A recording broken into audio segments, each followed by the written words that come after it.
Great rift valley के किनारे पर स्थित एक छोटे से गांव मुकोंदी में जीवन सरल था, लेकिन परंपराओं और अलौकिकता की फुसफुसाहटों में डूबा हुआ था।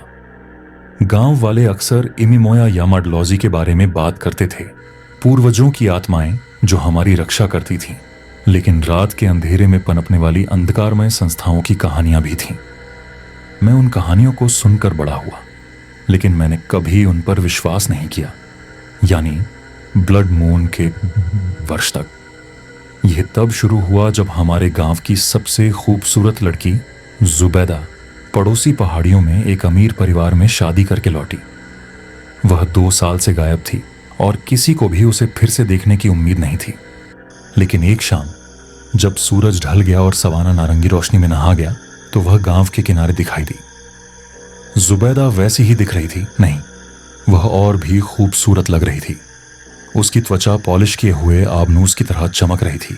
उसकी आंखें फीकी रोशनी में अस्वाभाविक रूप से चमक रही थीं और उसकी मुस्कान मुझे याद से कहीं ज्यादा चौड़ी लग रही थी। लेकिन उसके बारे में कुछ गड़बड़ थी। वह बहुत ही शालीनता से चलती थी, जैसे उसके पैर मुश्किल से जमीन को छू रहे हों। पहले तो गांव वालों को शक हुआ। हमारी संस्कृति में शादी के बाद एक महिला शायद ही कभी अपने पिता के घर लौटती है, जब तक कि कुछ भयानक ना हो जाए। जुबैदा ने इस बारे में बहुत कम बताया कि वह क्यों लौटी।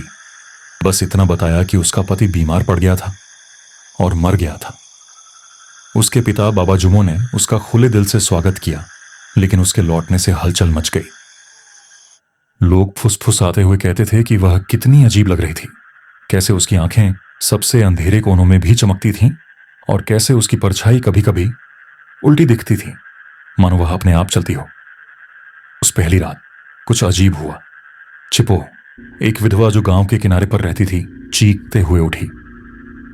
उसके पड़ोसी उसकी झोपड़ी की ओर दौड़े और उसे कांपते हुए अपनी गर्दन को पकड़ते हुए पाया। उसने दावा किया कि उसने जुबैदा को अपनी खिड़की के पास खड़े देखा था।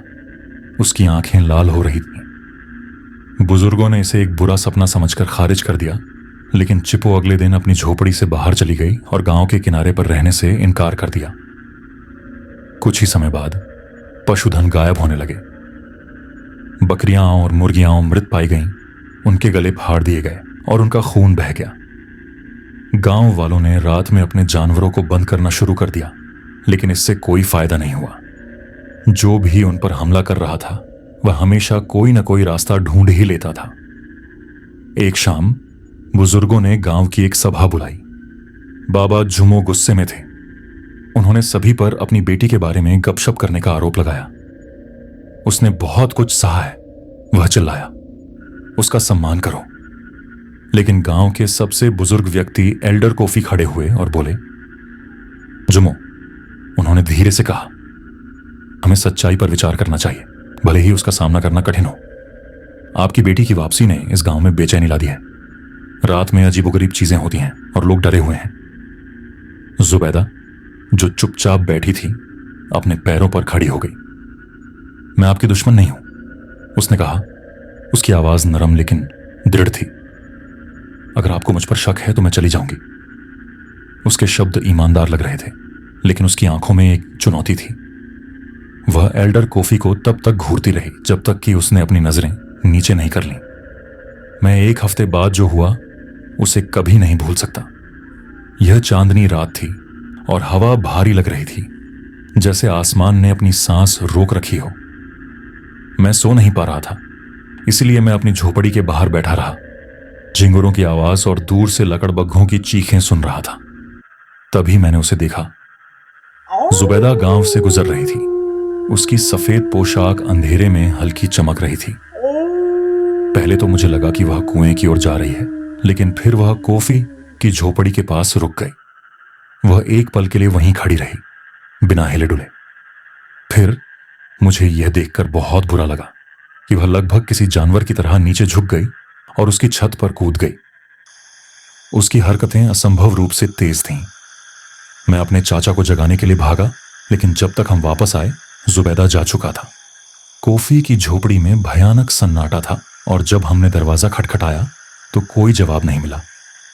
हमने उसे अंदर पाया, पीला और बेजान, उसकी गर्दन पर 2 छेद के निशान थे। अगले दिन बुजुर्गों ने एक गुप्त बैठक की। उन्होंने एक पारंपरिक चिकित्सक और आध्यात्मिक मार्गदर्शक नगांगा से सलाह ली, जिसने हमारे सबसे बुरे डर की पुष्टि की। जुबैदा अब इंसान नहीं रही, नगांगा ने कहा। उसे अब बात काटी रात की आत्माओं ने ले लिया है। उन्होंने उसे उनमें से एक बना दिया है, एक ऐसा प्राणी जो खुद जीवन पर निर्भर है।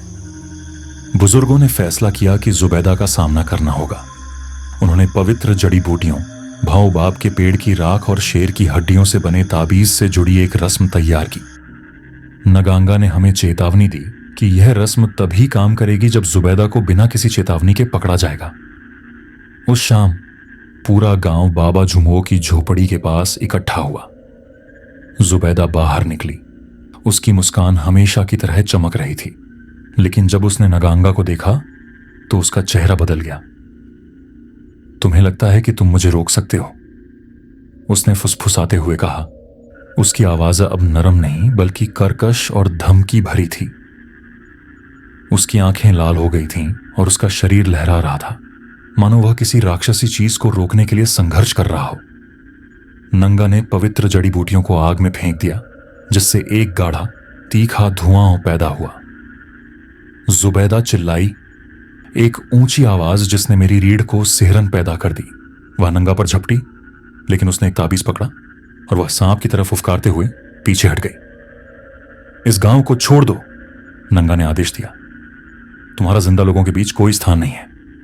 जुबैदा हंसी, एक भयानक खोखली आवाज। यह गांव पहले से ही मेरा है, उसने कहा। तुम इसे नहीं बचा सकते। इसके साथ ही वह रात में गायब हो गई। पीछे केवल खून और सड़न की हल्की गंध छोड़ गई। जुबैदा को फिर कभी नहीं देखा गया, लेकिन उसकी उपस्थिति बनी रही। उस रात के बाद गांव बदल गया। लोगों ने अपनी झोपड़ियां एक दूसरे के करीब कर लीं और अंधेरा होने के बाद बाहर जाने से परहेज करने लगे।